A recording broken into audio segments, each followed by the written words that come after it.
switch, steady trucking down highways and in Peterbilt's, making back road dollar bills, out of steel, out of a pasture, and a 5-9 flying past you. 50 square mile, turn road, piece of heaven, cold case of beer. You're in the cab, Katie Noel. What's going on, guys? I'm your host, Katie Noel. This is the In the Cab podcast. I'm going to introduce the man in the passenger seat. This is Bobby. Bobby. What's your real name, Bobby? Keever. What do you do, Bobby? Gang shit. I sing country music. I do country rap. I really do all music because I would literally be so bored just doing one genre. I also do social media and also have a line of apparel. So I've got 333 Western, Diesel Gang apparel, and Southern Noel as well as some Katie Noel merch. So what do you do? I'm more of a videographer side of things. I stay behind the camera and create all of that good stuff. But lately I've been diving off into hunting and filming that. I just got done filming for the Water Cowboys this entire past duck season. That was a load of fun. I can't talk about where I've been with them. They NDA'd me. Thanks, Drew. In the trenches. I can only talk about Arkansas. In the trenches with Drew. In the trenches. Shout out to Drew and the Water Cowboys, man. I'm going to throw in a little plug for Drew here, bro. August the 15th. And is it still on Old Hickory, right? I don't know. It said location to be announced, but I'm assuming it's probably going to be somewhere probably around Nashville, bro. The Water Cowboys host the Sandbar Social. They do a pre-party for the night before and then the duck boat run, but all boats are welcome on the next day, August 15th. Mark your calendars because it was literally bigger than Gavin Adcock's album release party? Yep. Be there or be a freaking square. That's all I'm going to say. And if you show up with a wake boat, be careful because when we put in, it was 5 feet deep. Oh, I hit like 2 foot. It was terrible. Yeah, $200,000 boat. And it's got a big long scratch down it from hitting a damn tree limb. So I have to get that buffed out. Yeah, that was fun. It'll buff. Let's tell our funniest hunting stories. I'll let you go first. Well, I have to go first. I mean, man. Well, this story is about a man named Fred. Oh my mom. He's a good old guy. Well, anyways, me and a buddy. We decided to go turkey. I'm going to keep locations and everything varied because I don't know if they might watch your stuff. I don't know. But anyways, me and a buddy's going turkey hunting. And we got up there. And we know those turkeys in the area. We've seen them. My buddy killed one out of there the year before that. And it was a banded turkey, which I had never seen before. But it was awesome. Well, anyways, we go back up there. And I'm running the gun this time. I told him, I'm going to kill me a turkey. So, we get skunked that morning. Didn't hear nothing. And about 10:30, 11 o'clock, we get back to where we'd parked the truck. And we're sitting there talking, cutting up. And I be damned if one don't fire off into the distance. And we're like, oh, buddy. If you've ever been a part of it, you know how it feels. Well, we camo back up real quick because we took all our crap off. And we start running. He's gobbling everything we throw at him. Well, he finally makes an appearance. And boy, he was purty. It is the prettiest turkey I'd ever seen in my life. Well, long story short, we end up handling business. And he took a ride in the truck with me. Gobbler down. Big old gobbler, too. I could have swore it was a state record. Well, I took it to my dad. We was all looking at it. He was just gawking at this turkey. Well, I get him breasted out. I take the rest of them to go get him mounted. My dad calls me about 3 hours later asking me if I still had that turkey. And if y'all know my dad, he's a Randy. If you know how Randys are, I ain't never seen an ounce of emotion come out of this man in all my years that I've known him and been his son. His voice was trembling when he asked me if I still had that turkey. And I said, no, I don't. I was like, the breast is in the freezer and the rest of them's out in the woods, minus the wings, the fan, and everything for the mount. And he goes, so there's no way you could bring it back? And I was like, why do I need to bring it back? But about that time, I started thinking about it. It was the neighbor's pet turkey. And his name was Fred. Son of a bitch. Tell him what kind of turkey it was, Keeper. It was a Merriam. Where was the turkey? In North Carolina. Now, granted, I did not know. I had no knowledge. I knew turkey hunting. I knew one species, turkey. And by God, it looked like a turkey. It walked like a turkey, talked like a turkey. I'm pretty sure. I mean, it was a turkey. I just didn't know there was different species of them. I didn't know there was freaking blue ones out there and Rios and all that stuff. I do now. But, yeah. He's talking that smooth talk to him. I was. If it walks like a long beard, talks like a long beard, he gone. He gone. He gone. Give a good Phil Roberts a thumbs up right there. Yeah, he gone. He gone. Yours is a little worse, though. Mine's horrible. Mine is so bad, y'all. So, for legal purposes...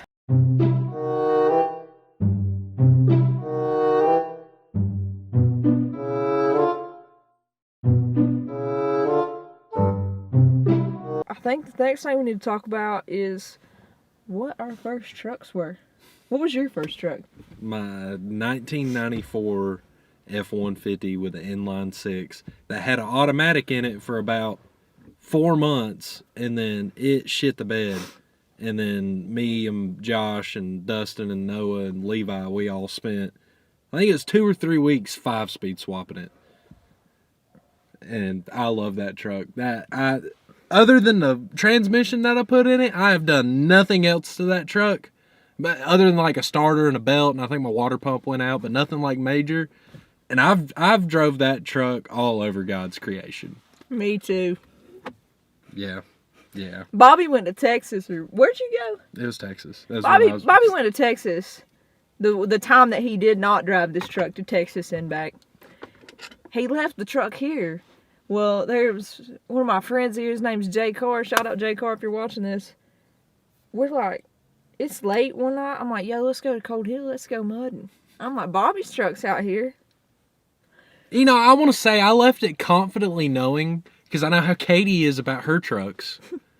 I'm like, oh, that thing, like, drive it. You'll be fine. Like, you take care of shit, whatever. And, like, you can beat on that truck just a little bit, right?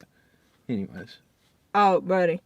I really didn't mean to get it stuck in this mud hole, but son, we was stuck. And my dumb ass had the windows rolled down in reverse, with the windows rolled down and the door open. So when I hit the gas, all the mud just flew in on the door panels. I was like, all oh over no. My truck. It's still in the door panels. Yeah, that's a memory. Yeah. Souvenir. And I was in Texas for about a month. You know when she told me? When I opened the door on my truck when I got back and I seen all the mud. I had no idea that it had happened.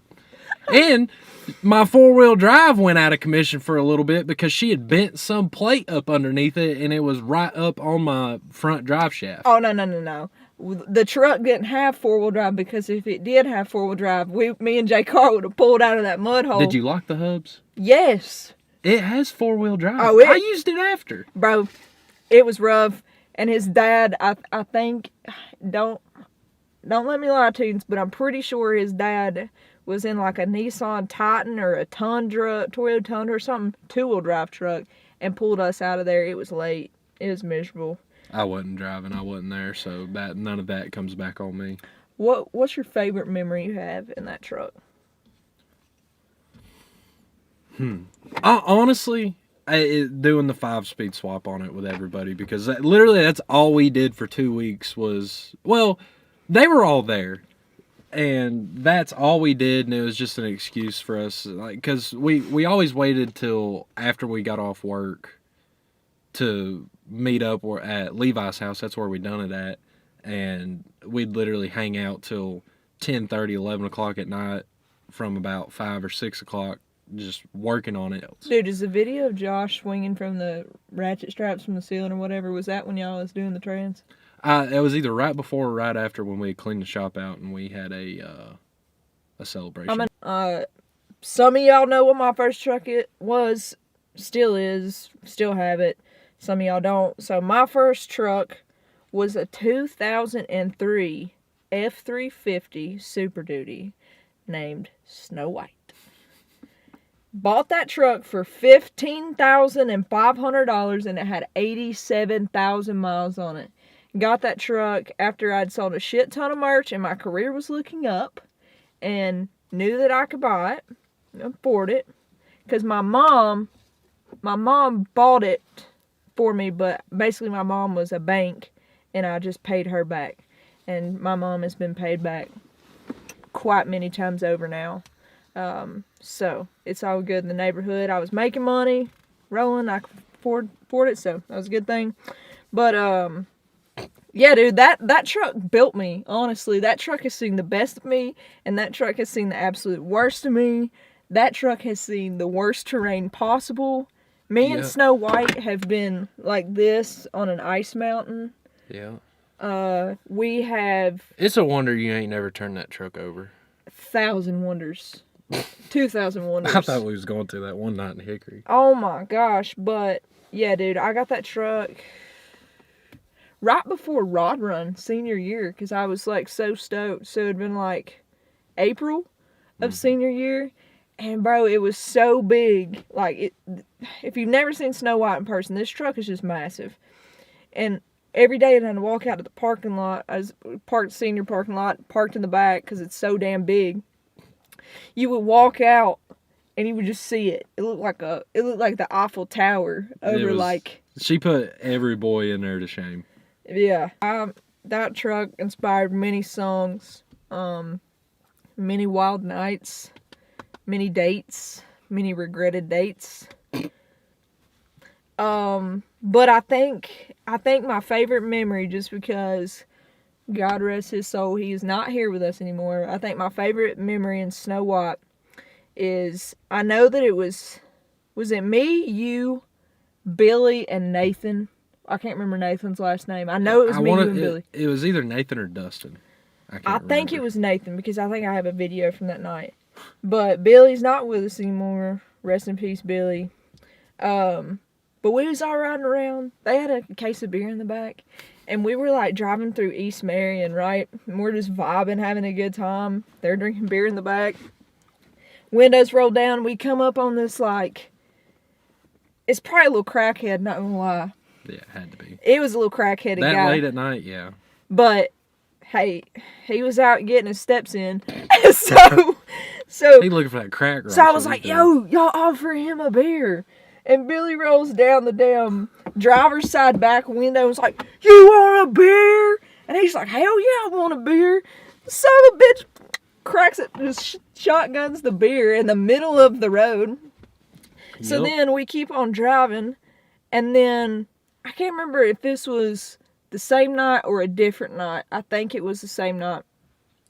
But another one of my favorite memories was, so you might be able to insert a picture of this so that people really understand what's going on here.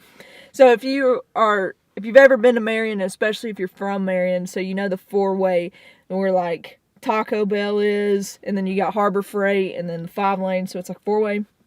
Well, either one night or that same night, somebody was like, cut a donut. And I was like, all right. So, I mean, I was ringing just a big, beautiful donut in the middle of the four-way light section.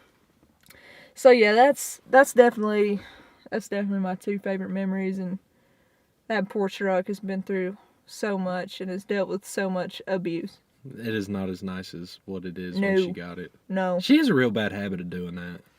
I take the nicest, most freshest, and cleanest shit and make it not that. Not that. Ever. Right. XJ. Yeah. Let's talk about where country rap's headed. So I actually am super excited about where country rap is headed. One, the Georgia Boys have made a serious comeback. I know. Everybody's bugging with the freaking Georgia Boys. And they're about to do stuff with the Lax. Yeah, we're getting a Lax and Georgia Boys collab. Hell yeah. That's cool. And then you got these young cats coming up. I mean, Dan Bryce is like my age. Yeah. But you got 501 who's like sitting on the throne. Whoever artist you think still sits on the throne, knocked out. 501 Bryce is your new king of country rap. Dude's fire. And then you got guys like Jaywalk, which is like, bro, Jaywalk is so fire. Yeah. So fire. He's like that old school gutter just... I love you, Jaywalk. He's fire. Yeah. And then you got the guys from Southern Appalachia.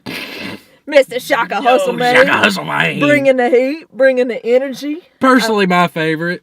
I love it. Personally. And then you got the truck scene music, which is like the Big Mo, and then got Kid G doing some rapping stuff now. And honestly, it's all good. It's all good. None of it's corny. None of it's cheesy. It's like real hip hop, just with, you know, some Southern context. Yeah. And it's good. What do you think? I'm loving it all. Everything new that's coming out, especially like 501 and Jaywalk, like you were saying. It's just it's getting a lot deeper than how it used to be when, like, I always called it tractor rap. Yeah, dude. Like, I feel like I can roll all my windows down and blare like 501 Jaywalk, Big Mo. Yeah. You know, at the red light, and people ain't gonna be like, "The fuck you listening to?" I've heard. They'd be like, "Hell yeah!" I've heard 501 everywhere. Yeah, dude, for real. And then where's he from? Alabama? I think so. I think Alabama. Yeah, Jam's from Alabama. Jam is so fire, dude. And then you got like he's the craziest person I've ever seen in the studio. Tell him that story. So when we were at the studio, Katie walked in there, already had a song ready. And so she jumps in the booth and she's doing her thing. Well, they're playing the beat everywhere. And it was one of those things, it was like, who do you want on the song? And just anybody that could come up with something, they would jump on the mic. Well, the whole time Katie's in the studio, and I had briefly met Jam, and I had never heard of him till then. He was just like, oh, everybody calls me Jambo, and he's a real cool dude. He's asking me about my camouflage. Well, when the beat starts playing and Katie's rapping, Jambo, goes over to a corner in a little rolly chair. Like this, just nodding his head to the beat. And I'm like, this dude's into it, you know? But that's all he's doing. He's just got his hands folded and he's just nodding his head. Well, somebody tried to go up to him and talk to him. He straight up ignored them. Ignored them. And then like 5 or 10 minutes goes by. The entire time Jam's just been doing that. Well, Katie walks out, and the second she walks out, he stands up, he goes, I got something. Walks in there, in like 3 takes, or in 1 take, spits the craziest shit I've ever heard. And that's the most diabolical writing process I've ever seen in my life. Bro's fire. I would like to do a song with Jam. I really want to do a song, get a song in with Jaywalk. Me and 501 got a couple songs together that are out. Do we have 1 or 2? We have 1 song together that's out. The Don't Know About Us, and then we have 2 or 3. In the remix. What remix? Riding in My Truck. Oh yeah, the Riding in My Truck remix with Big Poe and Walk and Bryce and me. And then me and 501 have a couple that are not out. Yeah. Yeah, dude, I literally was watching him come up from before Box Chevy, or maybe Box Chevy was when I seen him. And congrats, He's bro. killing it. Yeah, congratulations. And then me and Shaka gotta do a song, bro. Shaka's getting on the podcast. We technically got a song with Shaka too. Hang on, I got a message from him. Say when and I'll write up. Sweet. When? Cool. So some things that are next from me. I'm working on the album, dude. Keeper's documenting it. This will be my first full-length country album. Yep. It's so awesome. It's gonna be so good, dude. So I think the goal is to call it Still Stuck Out Here. So it'll be all the songs from the Stuck Out Here EP plus like 13. a bunch. Yeah. All my country stuff. So like all the acoustic things that I post or played in concert, battles, Ballad of a Southerner, Girl Like Me, all that stuff. Redneck Dream, all of it's going to be on that album. We'll actually be in Nashville. I'll be there Thursday because we are going to cut 3 with what I like to call the Dream Team, which are all my studio players at Ronnie's place. So February 12th, that's where I'll be cutting 3 songs. We're doing Redneck Dream, Battles, and keep an eye out on for Dimensions. I think that's my favorite one. Yeah. Redneck Dream, Battles, and The Calm will be the first 3 that we're doing. The Calm's a very close second. Yeah, and then I've been writing a rap out, like country rap album. There's a lot of, honestly, some of it like borders some Jesus music a little bit, and I don't know, bro. I just feel like I've been moving different lately, and I can't write a rap song without mentioning God in it. I don't know. I guess that's a good thing. And then also I've been working on new merch. So we got the new Southern Noel, Katie Noel, but this is the line I'm really proud of. This is the Southern Noel. This is my like country Southern charm line that's super crisp, clean, and I just really like it. It's really me. So yeah, katienoel.com, use code podcast, all caps, get free shipping. And then we're working with Live Nation now, so we're working on some upcoming shows. I know that you guys showed up and showed out for the Eddie's Attic show back last November. Sold it out. It was packed. It was nuts. I heard through the grapevine that Gretchen Wilson was there. And then right when I was ending, she kind of snuck out. I guess she didn't want to deal with the bullshit or whatever. But that was cool. So Eddie's come back with an offer and wants to do 2 nights back-to-back, a Friday and a Saturday. If those 2 nights sell out, then Live Nation will work on putting me in Buckhead Theater. So if you want a show from me, comment below where you want me to come play and a place. That would be lit. So, yeah. What's your favorite show you've ever done? Oh, Lynchburg, Virginia. Yeah, that was insane. For sure. We all about went to jail that night. DeQuavon had to tackle me from keeping me from just absolutely knocking the owner smooth out. Shout out to DeQuavon, bro. DeQuavon's probably why I didn't catch a charge that night. Actually, that is why. Yeah. I was gonna let it happen. I wanted to see that. Yeah, bro. Like, dude, Lynchburg, Virginia, and then anywhere like in the Midwest, Indiana shows are always so good. Indiana crowd is crazy.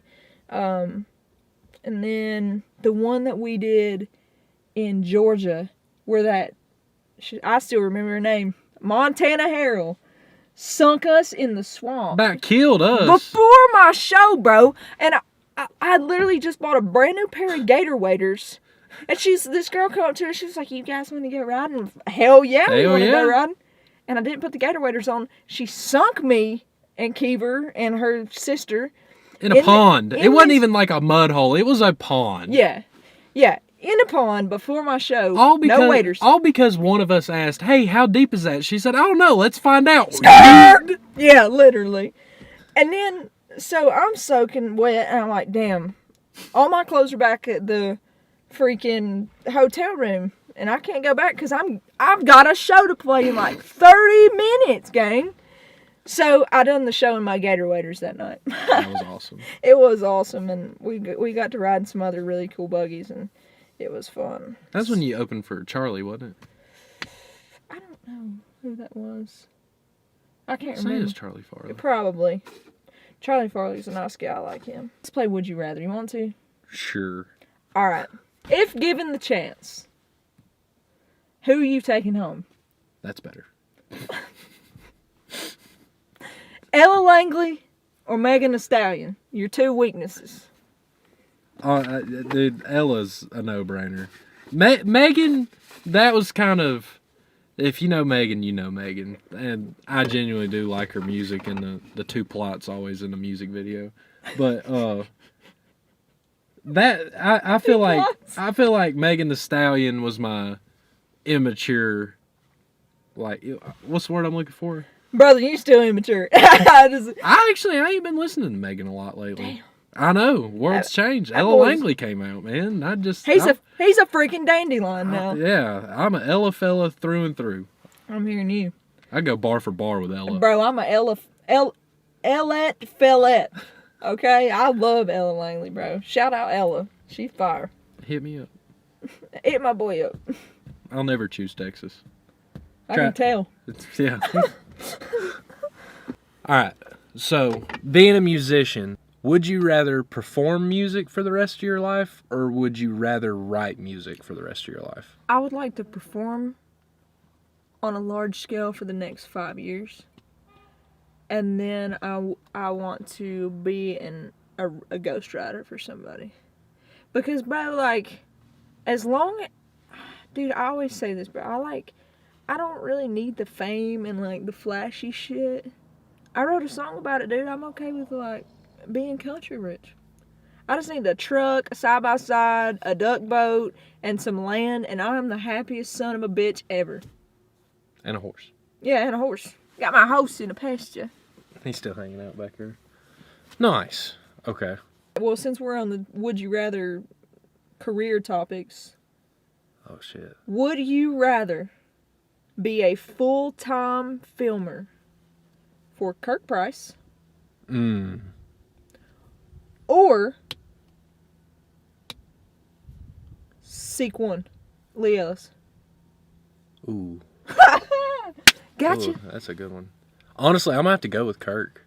I love Seek One, but I'm a bear hunter through and through. Period. This is a houndsman. Right and see, here's the thing. With Kirk, it's both worlds. He hunts everything just like I'm trying to do. Hey, so what do we support? Hunting with dogs. Hounds. Hunting with hounds. Let's run them. Turn them loose. Turn them loose. Freaking love them. Speak to him. Yeah, we support hound hunting and houndsmen around here, buddy. Absolutely. But yeah, Kirk, Seek One would be awesome, but Kirk, that's just more my speed with, especially the bear hunting and him also going out, taking his dogs on random trips just to see what he can get. And the gas station biscuits every single morning. And he drinks Ghost Energy drinks just like I do. Kirk, we might be related. Word. I don't know. Word. I'm hearing you. Would you rather... Come on. Hunt turkey for the rest of your life or hunt deer for the rest of your life? Bro, deer can just F off if that's on the line. Give me a spring, 60-degree, fog is rising from the field, loud, gobble, yelp, cluck, gobble, bang, dead. That's turkeys. Turkeys. Sure. Yeah. It's very valid. Would you rather only be able to eat steak for the rest of your life? Or Western North Carolina, barbecue for the rest of your life? I know, it's tough. I'll have to go with the barbecue on that one. I'm with you. Because steak, don't get me wrong, I love a great steak. But the good thing about Western North Carolina barbecue is it includes pork, chicken. No, just pork. Pulled pork. Oh, just pulled pork? Yes. Honestly, the answer is the same because I do get burnt out on steak. You can ask freaking Smoky Q's in Marion, North Carolina. They still know to this day know my order. I lived off that in COVID. I ate barbecue for probably 2 weeks straight and never once got sick of it. You can put it in a bun or a tortilla. Yeah. Breakfast, yeah. Anytime is pulled pork time. Hey, if you are from where we're from, Countryside Barbecue. Shout out to Countryside Barbecue, bro. Yep. Banging, banging, banging. Every time. Give me that chicken tender and barbecue plate, son, with a baked potato and fried okra. And a sweet tea. All right. Would you rather have a truck that's lifted on some, like, 26 by jumbo eat a curb type wheels, or with a little bit of a level or a lift and stocks and grabs. Stocks and grabs, bro. I'm over the big wheels, flashy bullshit. I want something that I can run 50 miles an hour. This is no shit. I had this truck for just a few months, and it had less than 10,000 miles on it. Son, we were trying to make it to the Dove Field in time, and I was rolling down the Chuck Swan in eastern Tennessee going mock damn it in this truck, hitting limbs, whatever. You cannot do that on big, wide, dumbass wheels and tires, because you're just, oh no, let me freaking wipe my tears. I just chipped a wheel. No. I just spent $15,000 on my wheels. I'm over it. Nothing looks better than a pair of stocks and graps or welds and boggers. Yeah. Or like Alcoa Super Singles. That's the only kind of wide wheel I'll run. I do agree. Yeah, for sure.